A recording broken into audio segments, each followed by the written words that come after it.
João, capítulo 4. A mulher de Samaria. E quando o Senhor veio a saber que os fariseus tinham ouvido que Jesus fazia e batizava mais discípulos do que João, ainda que Jesus mesmo não batizava, mas os seus discípulos, deixou a Judéia e foi outra vez para a Galiléia. E era-lhe necessário passar por Samaria. Foi, pois, a uma cidade de Samaria chamada Sicar, junto da herdade que Jacó tinha dado ao seu filho José. E estava ali a fonte de Jacó. Jesus, pois, cansado do caminho, assentou-se assim junto da fonte. E era isso quase a hora sexta. Veio uma mulher de Samaria tirar água. E disse-lhe Jesus: dá-me de beber, porque os seus discípulos tinham ido à cidade comprar comida. E disse-lhe, pois, a mulher samaritana: como sendo tu judeu, me pedes de beber a mim, que sou mulher samaritana? Porque os judeus não se comunicavam com os samaritanos. Jesus respondeu e disse-lhe: se tu conheceras o dom de Deus e quem é o que te diz, dá-me de beber, tu lhe pedirias e ele te daria água viva. Disse-lhe a mulher: Senhor, tu não tens com que tirar e o poço é fundo. Onde, pois, tens a água viva? És tu maior do que Jacó, o nosso pai, que nos deu o poço, bebendo ele próprio dele, e os seus filhos e o seu gado?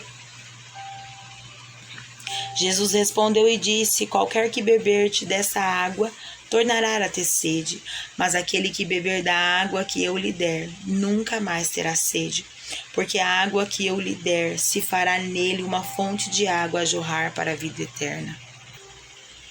Disse-lhe a mulher: Senhor, dá-me dessa água, para que não mais tenha sede e não venha aqui tirá-la.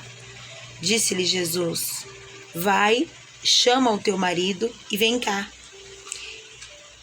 A mulher respondeu e disse: não tenho marido. Disse-lhe Jesus: disseste bem, não tenho marido, porque tiveste 5 maridos, e o que agora tens não é teu marido. Isso disseste com verdade. Disse-lhe a mulher: Senhor, vejo que és profeta. Nossos pais adoraram neste monte, e vós dizeis que é em Jerusalém o lugar onde se deve adorar. Disse-lhe Jesus: mulher, crê-me que a hora vem em que nem neste monte nem em Jerusalém adorareis o Pai. Vós adorarais o que não sabeis. Nós adoramos o que sabemos, porque a salvação vem dos judeus.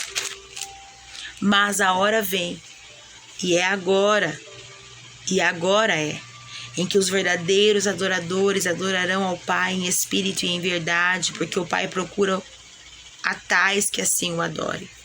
Deus é espírito, e importa que o adoram, o adorem em espírito e em verdade. A mulher disse-lhe: eu sei que o Messias, que se chama o Cristo, vem.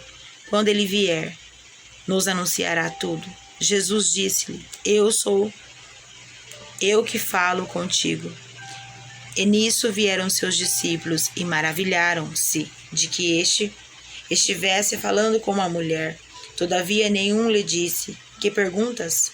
Ou, por que falas com ela? Deixou, pois, a mulher o seu cântaro e foi à cidade e disse àqueles homens: vinde ver de um homem que me disse tudo quanto tinha feito. Porventura, não é este o Cristo? Saíram, pois, à cidade e foram ter com ele a ceifa e os ceifeiros. E entretanto os seus discípulos lhe rogaram, dizendo: Rabi, come. Porém ele lhe disse: uma comida tenho para comer que vós não conheceis. Então os discípulos disseram uns aos outros: trouxe-lhe porventura alguém de comer?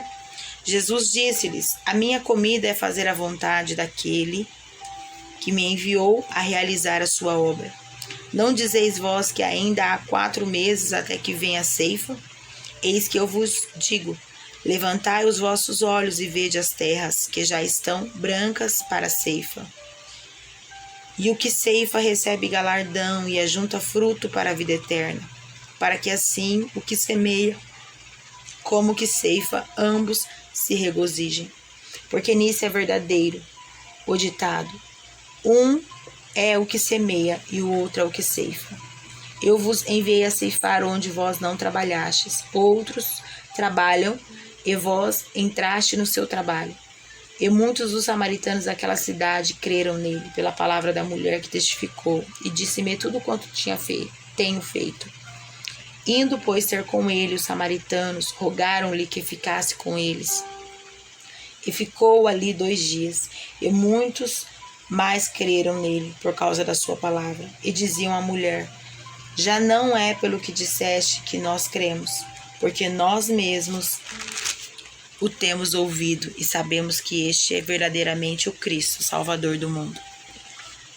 A cura do filho de um oficial do rei. E 2 dias depois partiu dali e foi para a Galileia, porque Jesus mesmo testificou que um profeta não tem honra na sua própria pátria. Chegando, pois, a Galileia, os galileus o receberam, porque viram todas as coisas que viram todas as coisas que fizera em Jerusalém no dia da festa, porque também eles tinham ido à festa. Segunda vez foi Jesus a Caná da Galileia, aonde da água fizera vinho. E havia ali um oficial do rei, cujo filho estava enfermo em Cafarnaum. Ouvindo este que Jesus vinha da Judéia para a Galileia, foi ter com ele e rogou-lhe que descesse e curasse o seu filho, porque já estava à morte. Então Jesus disse-lhe: se não virdes sinais e milagres, não crereis. Disse-lhe o oficial: Senhor, desce antes que meu filho morra. E disse-lhe Jesus: vai, o teu filho vive. E o homem creu na palavra que Jesus lhe dissera e foi-se. E descendo ele logo, saíram-lhe ao encontro seus servos e lhe anunciaram, dizendo: teu filho vive. Perguntou-lhes, pois, a que hora se achara melhor? E disseram-lhe: ontem às 7 horas, e a febre o deixou. Entendeu, pois, o pai que era aquela mesma hora em que Jesus lhe disse: teu filho vive, e creu ele e toda a sua casa. Jesus fez este segundo milagre, quando ia para a Judéia, para a Galileia.